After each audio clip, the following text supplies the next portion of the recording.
are in one of the most terrible world crises we've ever known. And trapped in that crisis are children who are in code clubs that we've developed in Israel, in the periphery, with Palestinians, Arabs, and Jews.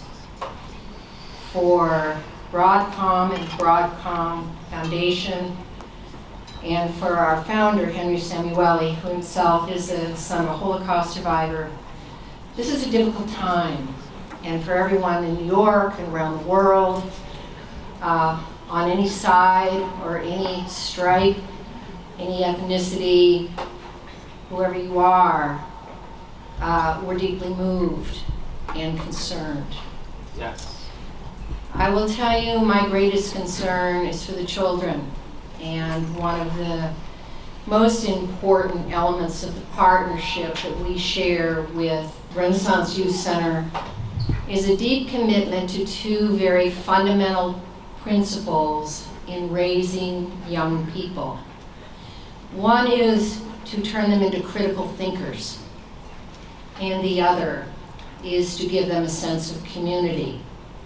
These are the pillars of the Broadcom Coding with Commitment program that we designed to bring coding, which we believe is critical for every child to understand in order to be raised out of a lower strata of our society into middle and upper income echelons. Without coding, which Tim Cook, who's the CEO of Apple, one of the things that Tim Cook said is, if I were a French student, 10 years old, I would want to learn coding because it will be the universal language of the future.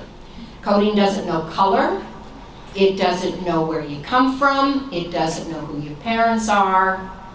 And from our perspective, bringing coding to the Renaissance Youth Center has been one of the greatest and most powerful philanthropic efforts of our foundation.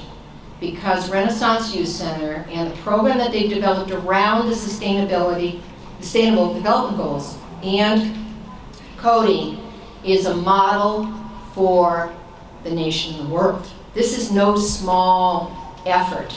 And taking them to the United Nations twice and having an opportunity to showcase two young people from Renaissance Youth Center to the world is something we intend to do over and over again because of our deep belief that digital literacy is a critical component.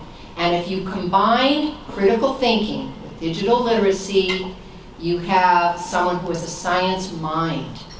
And if you combine that with community commitment and community involvement and engagement, you have an active citizen. And if you have an active citizen, you have a democracy. And if you have a democracy, today's horrific circumstances would not be taking place. So what we do is no small lift for Broadcom Foundation. It is the essence of what we do. So Bervin, I'll give it back to you, only to say I've been in love with Renaissance since I first tutored young people coming in with Howard and Carol. I've known them for 50 plus years, and they took me there to tutor a child who's probably in this room, I think, married and gone on in life, and fell in love with Renaissance Youth Center, and it's with deep and humble appreciation for our partnership that I say thank you for this award.